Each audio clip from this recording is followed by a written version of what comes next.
தமிழ்ச்செல்வன் பிரமாதமான ஒரு கதை சொல்லுவார். ஒரு ஊரில் ஒரு வாத்தியார் இருந்தார்.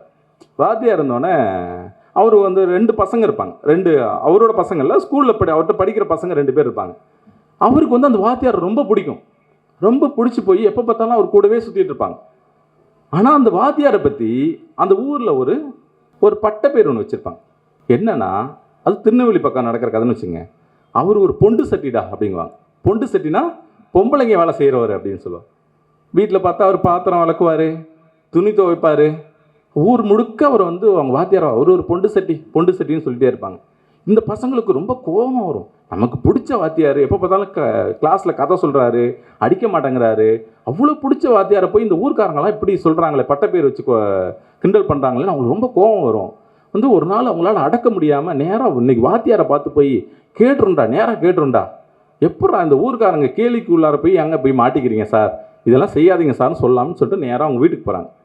போனால் இவங்க நினச்ச மாதிரியே கொல்லை பக்கம் துணி துவைச்சிட்டு இருக்காரு.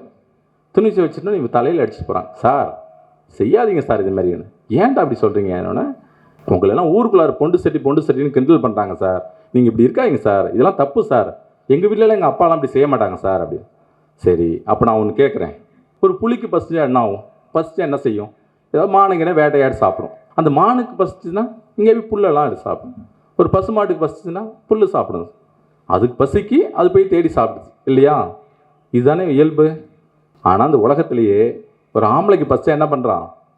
அம்மா கொஞ்சம் சோறு போடு அப்படின்னு கேட்குறான். கல்யாணம் ஆகிட்டா பொண்டாட்டியை கூப்பிட்டு கொஞ்சம் சோறு போடுங்கிறான், குழம்பு ஊற்றுங்கிறான், திரும்ப மறுசாதம் கொண்டு வந்து வைங்கிறான். இந்த உலகத்திலேயே தான் பசிக்கு இன்னொரு உயிரினத்தை எதிர்பார்த்துட்டு இருக்கிற கேவலமான பிறவி யாராவது இருக்காங்களா? அது ஆண்கள் மட்டும்தான். அப்படி ஒரு கேவலமான பிறவியை நான் இருக்க விரும்பலை.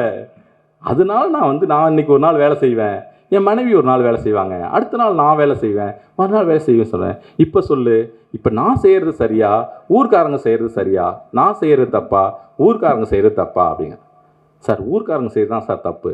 அப்புறம் என்ன, நீ போய் நீங்களும் பொண்டு சட்டியாக மாறுங்க போங்க அப்படின்னு அந்த பசங்களை அனுப்பி விடுவார். நாம் குழந்தைங்களிடம் இது மாதிரியான கதைகளோட உரையாட வேண்டிய ஒரு தேவை இருக்குது.